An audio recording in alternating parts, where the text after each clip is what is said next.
Le vent s'est levé très très tôt. Et déjà à la sortie de Saint-François, d'entrée de jeu on s'est fait tremper, donc ça nous a bien réveillés, on va dire. 7 heures, il y avait un bon 20-25 nœuds, je pense, établis. Et des bonnes vagues déjà dans la passe, donc on s'est bien fait secouer d'entrée. Au bout de 15 minutes, moi j'ai eu un petit doute sur le matériel. J'ai demandé à Mika directement de monter à la pointe des châteaux pour préparer la petite voile. Là, on a commencé à prendre de la mer au sérieux. Un des moments les plus durs parce qu'il y avait vraiment du vent, j'arrivais presque plus à voler parce qu'avec le foil on est toujours au-dessus de l'eau. Là, je touchais les vagues, c'était super dur. Le plan au début c'était d'aller tirer un bord jusqu'à Marie-Galante, on voyait Marie-Galante tellement loin. Et puis là je lui ai dit franchement c'est mal, je peux pas continuer.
Je m'appelle Tristan Algré, je suis windsurfer professionnel guadeloupéen. J'ai débuté la planche à voile en Guadeloupe il y a plus de 20 ans et maintenant je me retrouve après les premières compétitions en Guadeloupe chez les jeunes à faire des Coupes du Monde, Championnat de France et autres.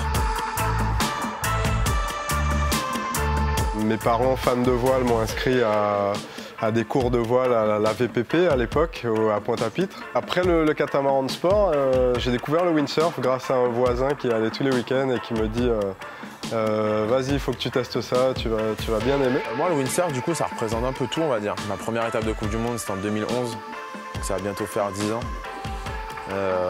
J'ai eu quelques titres de champion de France, des titres de champion du monde chez les jeunes. Après, des belles performances en senior sur la Coupe du Monde. Cette année, je termine 8e mondial. Là, je suis à fond. Je ne vois pas comme une manière de travailler, à part quand il y a tous les à côté, où tu as toute la préparation physique, tu as toute la préparation logistique, etc. Mais après, s'entraîner, c'est naviguer, tu prends ton pied, faire de la planche en Guadeloupe l'hiver, il n'y a pas mieux, quoi.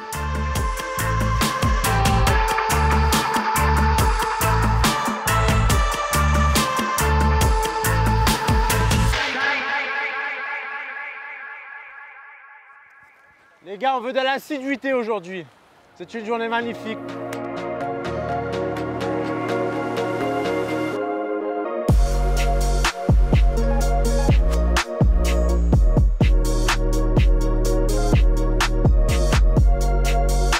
En 1998, je vois le kitesurf à la télé. Et je dis, ok, ça c'est ce que je veux, parce que ce que j'aimais c'était faire des sauts. Et donc j'ai cassé ma tirelire. Et tout de suite j'ai acheté peut-être le 4e kitesurf qui est arrivé en Guadeloupe, 98. Donc en 2016, on est une petite équipe à faire du kitesurf. Et on voit le foil, il y avait déjà pas mal de foil en Guadeloupe. Je fais l'acquisition d'un foil. Et alors là, le premier bord.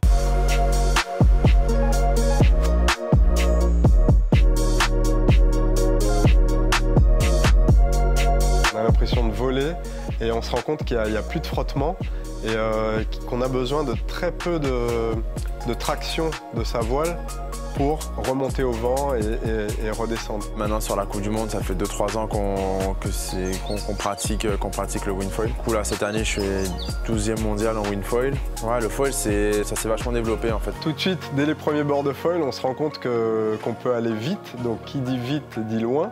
Du coup, par exemple, aller à Marie-Galante ou faire de Saint-François à Gosier et revenir à Saint-François, C'est des choses qu'on faisait, mais rarement à l'occasion en slalom. Et là, maintenant, en wingfoil, bah, c'est courant, en fait, maintenant. Et puis, ouais, on rencontre des copains qui ont ce brin de folie et qui disent, alors qu'on avait juste prévu de faire une petite session dans un lagon, et qui disent tout d'un coup, les gars, boum, on part.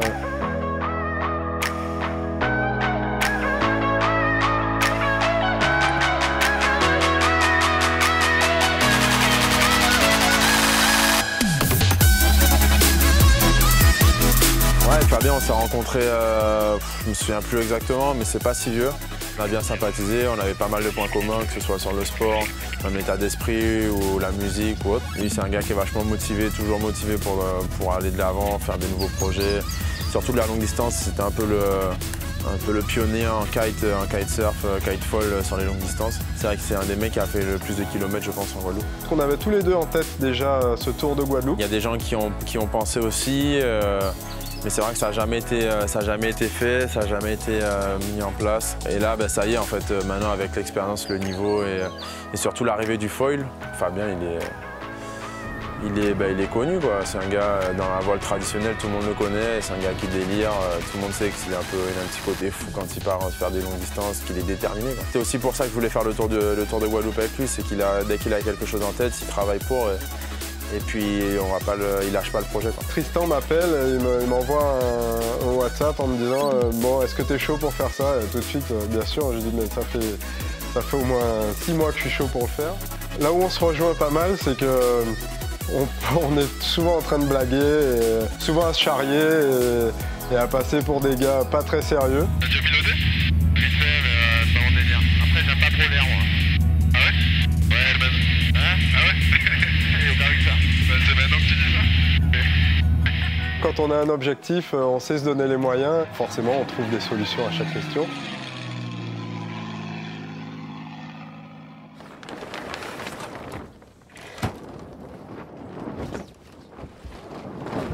Je suis Rodolphe Sefo, navigateur, donc skipper spécialisé de la course au large. J'ai fait 2 routes du Rhum, donc 2014-2018, et 3 traversées de l'Atlantique en solitaire. Fabien, on se connaît par intermédiaire d'amis communs et par surtout amour de la mer et amour de la voile. C'est Fabien qui m'a contacté pour me présenter un petit peu son projet. Une très belle aventure, je trouve. Déjà, moi, je suis toujours content quand on ose des défis comme ça. Et en plus des jeunes que je connais, donc c'est vraiment magnifique. Après, je sais qu'ils ont le potentiel de le faire. Okay. On a fait un premier tour de Basse-Terre. Et donc, en passant à 10 km des côtes, il y a 2 points au large de Pointe-Noire et au large de Vieux Habitants, où c'était de l'huile. L'eau, c'était vraiment la pétole. Après, il faut savoir, il y a quelque chose de très important aussi à prendre en compte quand tu fais la côte sous le vent, c'est le relief montagneux. Parce que ces 2 points, que nous, on rencontre souvent quand on est en voilier, ça équivaut aussi à des bascules de vent. La côte sous le vent, c'est un peu le coup de poker. C'est carrément possible. Ça va être physique, ça va être long, mais après, je sais qu'ils se sont bien préparés pour. Ok. Roro, merci. Écoute, c'est un beau défi. Juste faites attention à vous, les gars, comme toujours. En tout cas, force. Merci, mon frère. Naviguez bien. Yes, on se voit bientôt. Okay? À l'arrivée et au départ. Pas de soucis. Ciao. Super. Ouais.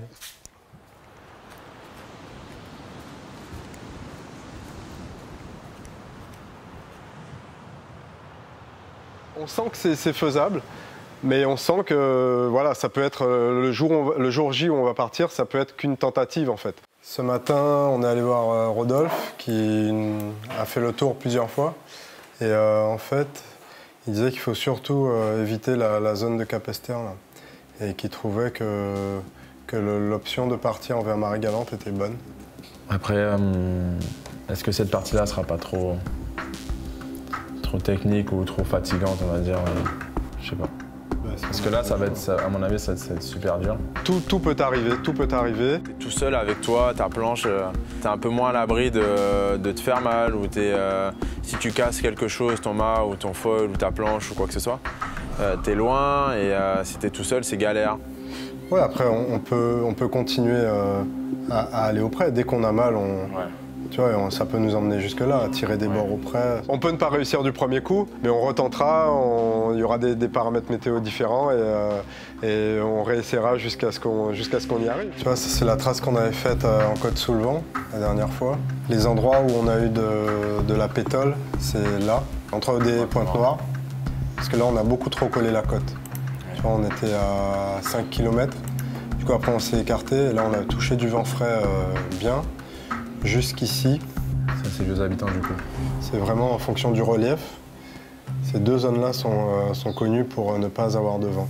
C'est un projet qui est vachement motivant parce qu'il y a une grosse part d'inconnu, on ne sait pas si on va y arriver. Après, moi ça me motive en fait de me dire, bon bah tu sais pas ce qui peut se passer, mais franchement, le jour où on va le faire et où on va arriver, ça va être des sensations de dingue. Ça aurait valu le coup de le tester.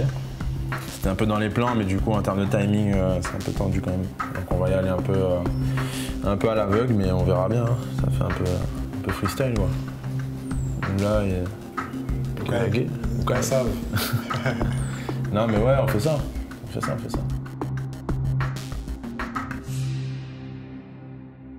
J'ai la pression, quoi. Pas toi? Non. Hein? Non. T'as zéro pression? Sérieux? Bah c'est cool quoi, c'est ce qu'on va faire, ça va être cool je pense. Ah bah une fois que je serai sur l'eau, ce sera cool, mais là pour l'instant j'ai la pression. Alors au niveau matériel, on vérifie tout au départ et on essaye de prévoir en double. J'ai rajouté des points, un point de passage, j'ai mis 4 points de passage en côte sous le vent.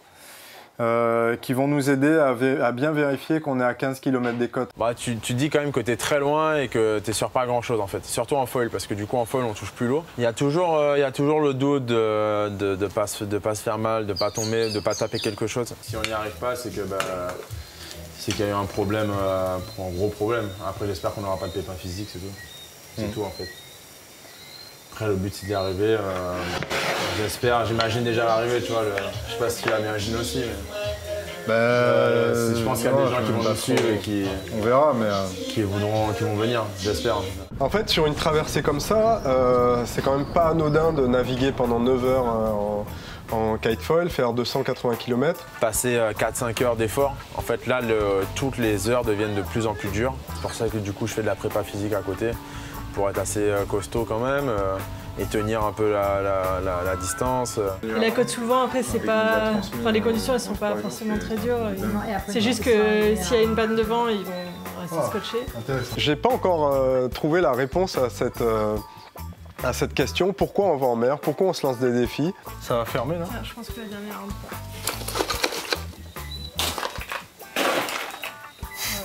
Pourquoi ne vous pas une technique? Non, mais ça coule pas. Voilà. Je sais pas ce qui nous pousse à faire ça, mais c'est vrai qu'après chaque traversée ou chaque tour ou chaque défi qu'on s'est lancé en mer, quand on revient en général, on comprend ce que beaucoup de marins peuvent ressentir en revenant à terre. Good night. Good night. Force pour demain, robustesse. Ça marche. Solidité.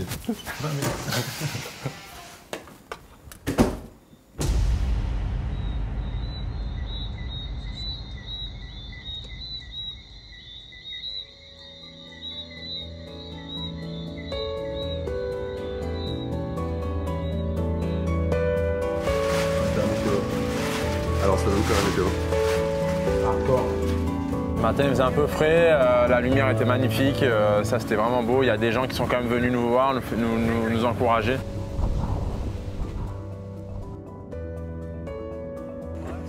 C'est lui la star. Hein.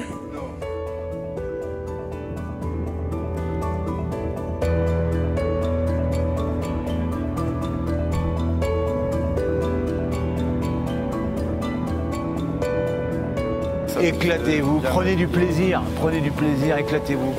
Et ne pleure pas. Non, je crois, bébé.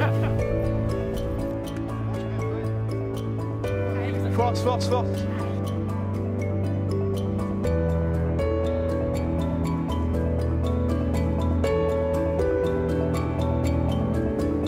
J'ai eu un petit doute sur le matériel en partant.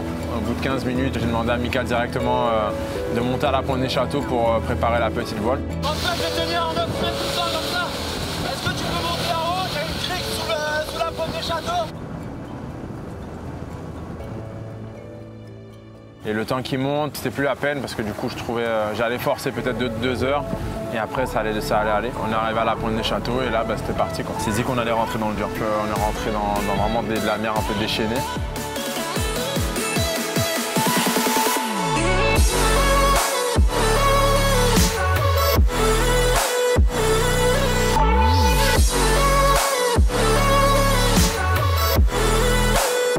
Je surveillais tout le temps par contre qu'on soit au même niveau. C'est-à-dire que si je sentais que j'allais trop vite, je reculais un peu mais tout en gardant mon cap abattu. Et pour toujours l'avoir dans mon champ de vision, même s'il fallait se retourner un peu. C'est vrai que là c'était super dur. Passé cette étape-là, on s'est un peu dit que bon, ça allait le faire, quoi.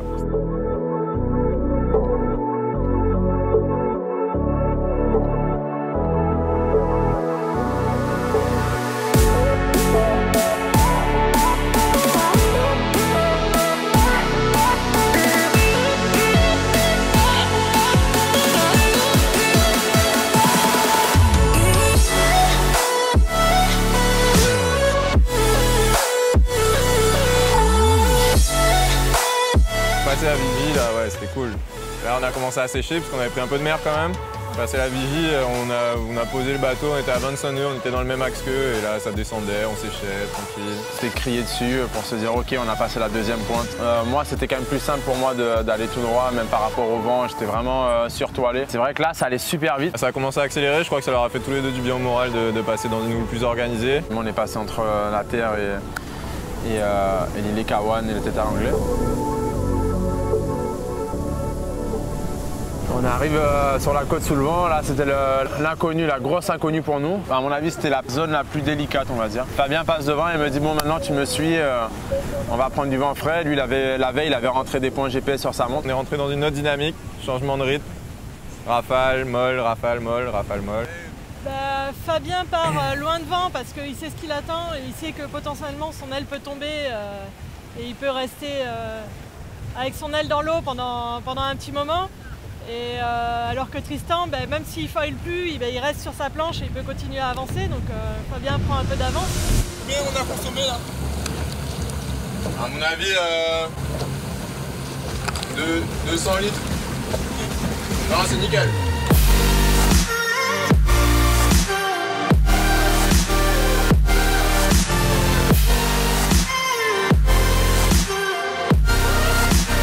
Et là pour le coup, on tombe sur une deuxième molle et c'est mon aile qui tombe à l'eau. Et Tristan me dit je fais quoi? J'ai dit tu continues et, va chercher le vent pour moi. Et je pensais pas que ça durait aussi longtemps. Je me suis retrouvé quand même relativement loin et à être un peu inquiet à l'arrêt, à me dire mince je les vois plus du tout, je sais pas où ils sont. À l'horizon en fait, même à 500 mètres en fait on voit rien du tout quoi. Si là du coup à ce moment-là je cassais un mât ou je cassais quelque chose, je me retrouvais tout seul. Mais ouais, après ils se sont rejoints et je crois qu'à partir de là d'ailleurs ils se sont plus trop quittés. Je trouve ça génial de faire ce tour une première fois à deux. Ça crée vraiment une expérience humaine et des moments forts comme ça en mer. Au final on se retrouve à Vieux-Fort en 6 heures. Moi je les ai pas vus passer, physiquement ça allait. Tu vois la côte en fait, c'est que des objectifs et du coup tu penses pas trop au temps. Et j'avais même un peu halluciné de faire ça en 6 heures. Je trouvais ça méga rapide de rejoindre la 4e pointe en 6 heures.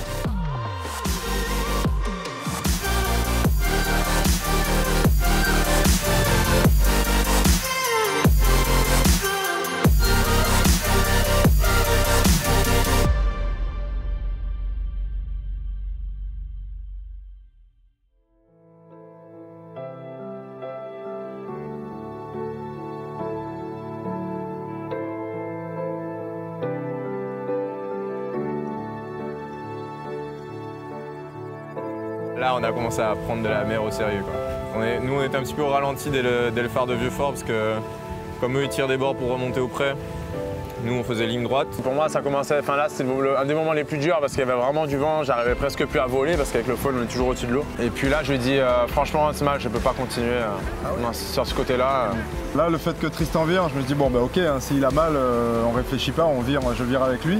Faut qu'on tourne, et donc là, on a tourné, et bizarrement, le vent, coup de chance. Mais heureusement, d'ailleurs. Ou pas, le vent nous amène directement sur Saint-François. Du coup, là, fallait les suivre aussi, par contre. Face à la houle, et on les voyait à côté de nous, ils étaient juste au-dessus de la houle, tranquilles, avec leurs foils, et puis nous, on tapait toutes les vagues, et on prenait de la flotte. Tu vois pas la côte, tu te dis bon mais allez on y va. Et petit à petit la côte se dessine. Là ça commence à être sympa en fait. Dans nos têtes on regarde nos montres, on se dit bon ben il est 7h30, il y a moins de péter le record. 7h15, il était 7h15 donc on se dit bon il y a moins de péter le record du trimaran de Yvan Bourgnon.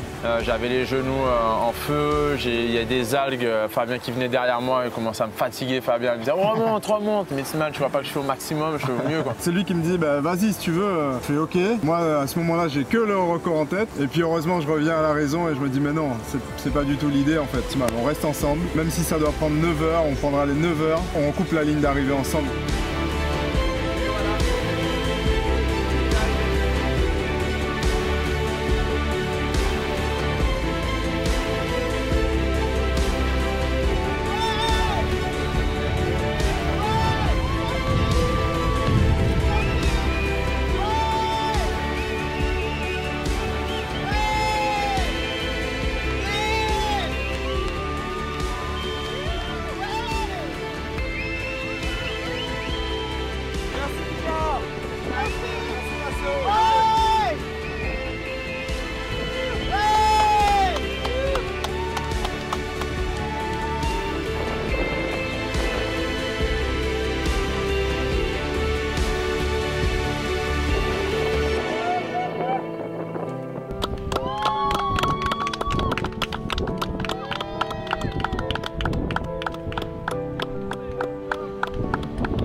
La délivrance quoi. On entend les gens crier à terre pour nous féliciter. Le bateau qui est là, qui nous attend, franchement dingue quoi. Dingue, petit moment émotion. Le fait d'entendre les sifflements quand on est sur l'eau, du bateau, des windfoilers qui sont venus nous accueillir et du monde à terre, c'est bon, juste génial quoi. Ouais, c'était incroyable.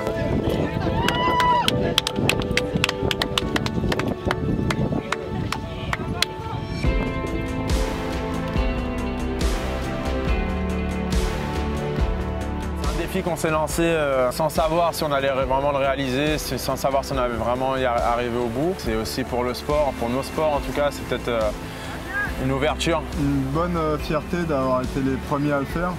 Parce que du coup derrière on a envie que ça suive, qu'il y ait des gars qui fassent un record. Et peut-être qu'un jour ça devienne. Il y a Maïté qui me disait en arrivant à terre qu'on peut faire ça en relais en fait. Et c'est génial, du coup il y a plein d'idées qui émergent. J'espère que ça va motiver d'autres personnes. Fier d'avoir fait ça avec Fabien. Solide. Au top.